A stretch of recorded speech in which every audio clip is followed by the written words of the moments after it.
SIR নিয়ে অনেকেই চিন্তিত। এসআইআর আন্ডার অ্যাডজুডিকেশন মানে কি, কখন চিন্তা করবেন, ডিলেটেড থাকলে কি করবেন? সচেতনতার জন্য আমার ফলোয়ারদের জন্য এই ভিডিওটি শেষ পর্যন্ত দেখে শেয়ার করে সচেতন নাগরিক হন। মূলত আন্ডার অ্যাডজুডিকেশন যারা, তাদের ভয়ের কিছু নেই। সহজ ভাষায় বললে, আপনি যে নথি জমা দিয়েছেন সেগুলো এখনো যাচাই প্রক্রিয়ায় আছে, কাজ চলছে। অর্থাৎ আন্ডার অ্যাডজুডিকেশন, আপনার কাগজ এখনো পরীক্ষা করা হয়নি, যাচাই চলছে।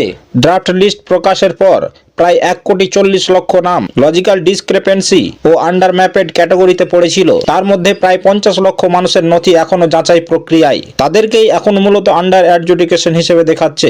সাধারণত পরবর্তী সংশোধিত সাপ্লিমেন্টারি তালিকায় নাম আপডেট হয়। তাই অযথা চিন্তা করবেন না। কখন চিন্তা করবেন?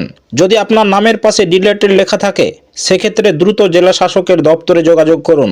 সমস্ত প্রয়োজনীয় নথি সঙ্গে নিন। প্রয়োজনে অনলাইনে আবেদন করুন। অ্যাপ্রুভড থাকলে কোনো সমস্যা নেই, আপনি ভোট দিতে পারবেন। আন্ডার অ্যাডজুডিকেশন থাকলে অপেক্ষা করুন, যাচাই চলছে। যদি আপনার ভোটার তালিকায় ডিলেটেড লেখা থাকে, তাহলে দ্রুত পদক্ষেপ নিন। কোনো নেতার উস্কানি বা গুজবে কান দেবেন না। ঠান্ডা মাথায় নিয়ম মেনে চললে সব সমস্যার সমাধান হবে। সচেতন থাকুন, আতঙ্কিত নয়। বাকি ভিডিওটি জনস্বার্থে শেয়ার করার অনুরোধ থাকলো। বাকি ভালো থাকুন, ভালো রাখুন, ভালোবাসায় বাঁচুন। ধন্যবাদ।